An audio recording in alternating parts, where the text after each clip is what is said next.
Amakuru ki muri RUGBY dusigiye muri weekend.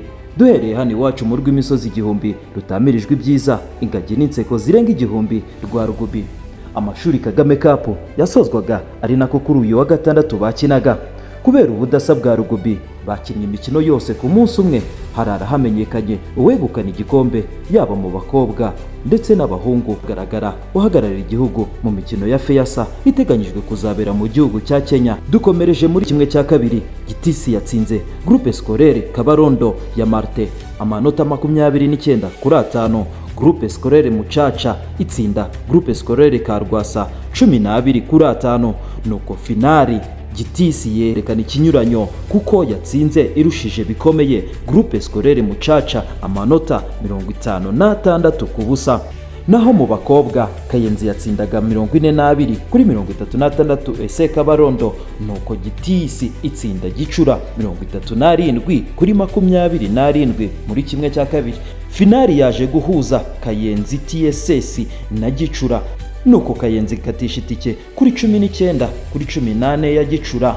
Dukomereje mu yandi yinaha, GMT ishobora kuba yabonye aho izakinirwa kuko hagaragaye ishingwa ry'amapoto mu kibuga cy'imyitozo cya Stade Amahoro. Ese byabaye impamo cyangwa tegereze?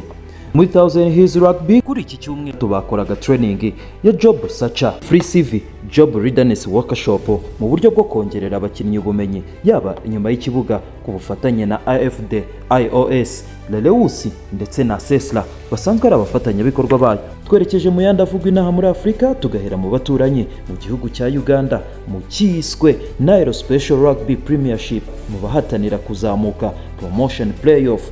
Peace Rugby Club yatsindaga Kakila Simbazi 29-6, ari nako kandi bahitaga babona itike yo kuzamuka muri Rugby Premiership.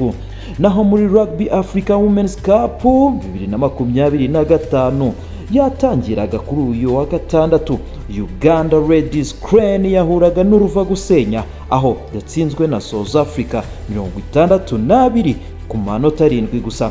Naho Kenya Rhinos yatsindaga Madagascar 28-5. Naho indi mikino ikaza kuba kuri uyu wa gatatu tariki 11 z'ukwezi kwa gatandatu, aho South Africa iraza gucakirana na Kenya Lioness.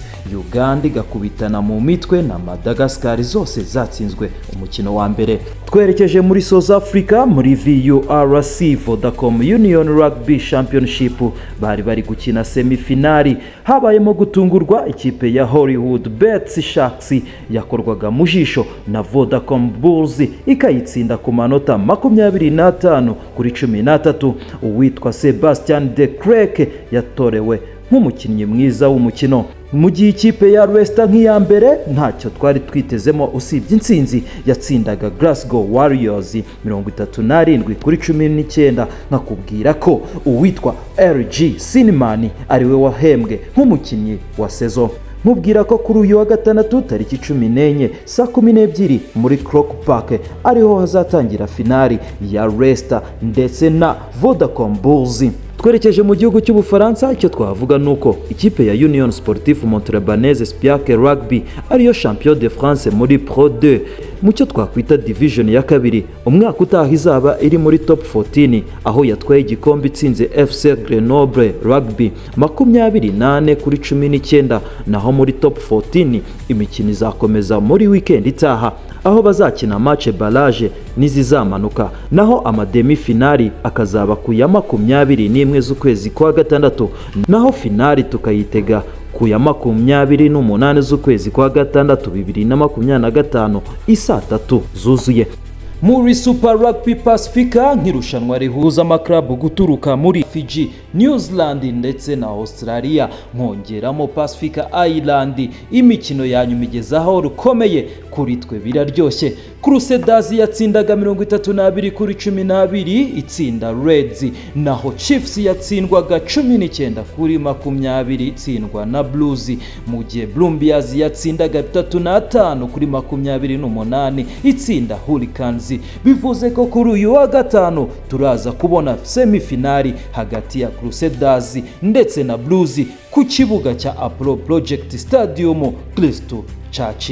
Ku wa gatandatu Chiefs ikesurana na Brumbians ku kibuga cya FMB Stadium Waikato muri Hamilton.